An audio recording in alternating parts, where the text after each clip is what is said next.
Hello guys, welcome to Kollywood கோட்டை. இன்றைக்கி நம்ம கோட்டையில் என்ன வீடியோ பற்றி பார்க்க போகிறோன்னா, என்னது தங்கலானோட அடுத்த பாட்டம் எடுக்கிறதுக்கு வாய்ப்புகள் இருக்கா? இது நான் சொல்ல நண்பாஸ், நம்ம சியான் விக்ரம் அவர்கள் தான் நேற்று நடந்த இன்டர்வியூவில் சொல்லியிருக்கிறாரு. ஸோ படத்தை பற்றி அவர் என்ன சொல்லியிருக்கிறாரு அப்படின்ற மாசான தகவல்களை பற்றி தான் இந்த வீடியோவில் நம்ம இன்னைக்கு பார்க்க போகிறோம். சியான் வெறியர்களே, நேற்று தங்கலானோட மீட் அண்ட் கிரீட் வந்து ரொம்ப சக்ஸஸ்ஃபுல்லாக நடந்து முடிஞ்சிருக்கு. அந்த ஈவெண்ட்டில் சியான் அண்ட் தங்கலான் டீம் வந்து மாசாக கலந்துக்கிட்டாங்க. அண்ட் ஆல்சோ தங்கலானை பற்றி சில முக்கியமான விஷயங்களும் ப்ரெஸ்காரங்க கிட்ட ஷேர் பண்ணியிருக்கிறாங்க. அண்ட் அதில் தங்கலானோட நெக்ஸ்ட் பாட்டை பற்றி நம்ம சியான் விக்ரம் அவர்கள்கிட்ட பத்திரிகையாளர்கள் கேட்டப்போ அதுக்கு அவர் என்ன பதில் சொல்லியிருக்கிறாருன்றத நீங்களே கொஞ்சம் கேளுங்களேன். பின்னாடி வரும்.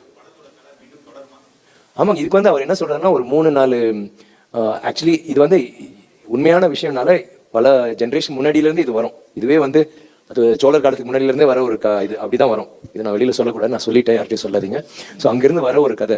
ஸோ அப்படின்னா அங்கேருந்து எந்த பகுதி வேணாலும் எடுக்கலாம். அவர் எல்லாமே இதெல்லாம் வந்து ஹிஸ்ட்ரியில் அவர் சொல்றாரு, அவ்வளோ விஷயங்கள் இருக்கான். நம்ம மக்களை வந்து அவ்வளோ என் கூட ஒருத்தர் உட்காந்துட்டு இருக்காரு, நான் யாருன்னு சொல்ல, அவங்க இதில் அங்கேருந்து ஆக்சுவலி இவர் வந்து ஆங்கிலேயர் இல்லை, இவர் வந்து இட்டலியிலேருந்து வந்திருக்காரு. So I can tell them right. I'm belittling the English, so I take your permission, Mr. Daniel. So அவங்க வந்து நம்ம எல்லாருமே கொடுமைப்படுத்தினாங்க, இங்கிருந்து திருடிட்டு போனாங்க, என்னென்னவோ பண்ணியிருக்காங்க. இங்க இருக்க இப்போ கோயினூர் டைமண்ட்ல இருந்து எல்லாமே நம்ம ஊர் சொத்து தான். யோசித்து பாருங்க. ஸோ நான் என்ன சொல்றேன், நம்ம அவங்க ஊருக்கு போனோம்னா இது ஒரு சும்மா இட்ஸ் அசைட். நான் அந்த ஊர் அங்கே டவர் பிரிட்ஜுக்கு போயிட்டு நாங்கள் வந்து how many pounds do you have to give to go to Tower Bridge? How many pounds is it? 5 pounds, 10 pounds?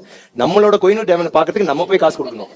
அதுதான் கொடுமை. அது கோயினூர் டைமண்ட் மட்டும் இல்லை, ஆப்பிரிக்கால இருந்து திருடி எல்லா இடத்துலையும் நம்ம ஊர்ல வந்து அவ்வளோ விஷயங்கள் பண்ணியிருக்காங்க. இது சம்பந்தப்பட்ட விஷயங்கள் அவ்வளோ விஷயங்கள் இருக்கு நம்ம வந்து படம் எடுக்கிறதுக்கு. ஸோ இதுக்கு முன்னாடியும் எடுக்கலாம், பின்னாடியும் எடுக்கலாம். இப்போதைக்கு வந்து நம்ம அடுத்தது கண்டிப்பாக எடுக்க போகிறோம். பட் ஒரு 3 நாள் கண்டிப்பாக எடுக்கலாம் வேணும்னா. அது ஒவ்வொரு கதையும் வித்தியாசமாக இருக்கும், ஒவ்வொரு கதையும் இதே மாதிரி இருக்காது, வேற ஒரு ரீதியில். அடுத்த தடவை தங்கலான் பார்க்கும்போது சூட்டில் இருப்பான். நான் ஜோக் அடிக்க சீரியஸாக சொல்றேன். என்னன்னு பாஸ், தங்கலான் வந்து ஒரு 4 பாட்டுக்கு மேலே எடுக்கலாம் அப்படின்னு சொல்கிறாரு. அண்ட் ஆல்சோ அடுத்த பாட்டில் தங்கலான் வந்து கோட் ஷூட்டில் கூட வரத்துக்கு வாய்ப்புகள் இருக்குது அப்படின்ற மாதிரி சொல்கிறாரு. ஸோ இதை கேட்குறதுக்கே அப்படியே கூஸ் பம்ஸ் வருது அப்படின்னு தான் சொல்லணும். கண்டிப்பாக இவர் சொல்கிறத வச்சு பார்க்குறோம், தங்கலான்லேருந்து அடுத்தடுத்த பாகங்கள் ரிலீஸ் ஆகும் அப்படின்னு தான் தோணுது. ஸோ உங்களில் யார் யாரெல்லாம் தங்கலானோட அடுத்த பாட்டுக்காக வெறித்தனமாக காத்துட்ருக்கீங்கன்னு மறக்காமல் நம்மளோட கமெண்ட் பாக்ஸில் சொல்லுங்கள். சியான் சார் வெறியர்களே. மேலும் பல காலிவுட் அப்டேட்ஸை தெரிந்து கொள்ள எங்கள் சேனலை சப்ஸ்கிரைப் பண்ணுங்கள். நன்றி.